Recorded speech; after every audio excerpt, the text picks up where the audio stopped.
बिस्मिल्लाहिर्रहमानिर्रहीम। अस्सलामु अलैकुम।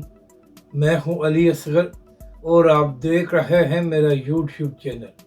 तो नाज़रीन इकराम, बिलाखिर 13 जुलाई का दिन आ गया जिस दिन हाफिज़ साद रिजवी ने लब्बैक या अक़सा मार्च करने का ऐलान किया था।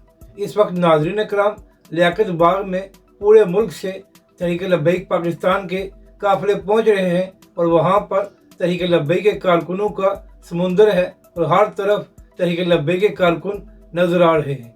नाज़रीन इकराम, कल रात ये खबरें सामने आई थी कि शायद कंटेनर लगाकर रास्ते बंद किए गए हैं। तो इसी हवाले से जो तहरीक लब्बैक के कारकुन लियाकत बाग पहुंचे हैं, उनकी जानब से बताया गया है कि अभी कहीं भी कंटेनर नहीं लगाए गए और ना ही रास्ते बंद किए गए। नाज़रीन इकराम, तहरीक लब्बैक के कारकुन बड़ी बेसब्री से कायदीन और ख़ास तौर पर हाफिज़ साद रिजवी का इंतज़ार कर रहे हैं ताकि इस तारीखी लब्बैक या अक़सा मार्च का आगाज़ किया जा सके।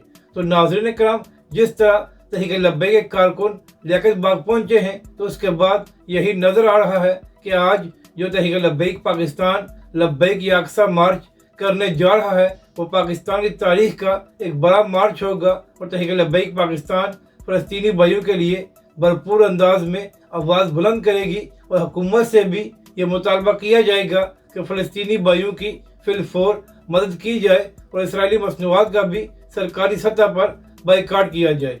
नाज़रीन इकराम, अभी तक किसी और जमात को ये तौफीक नहीं हुई कि वो हुकूमत से ये मुतालबा कर सकें कि इसराइली मसनूआत का बाइकाट किया जाए। ये कदम भी तहरीक लब्बैक और हाफिज़ साद रिजवी ने ही उठाया है। अगर आपको ये वीडियो अच्छी लगे तो इसे लाइक और शेयर ज़रूर करें और हमारे इस चैनल को भी सब्सक्राइब करें।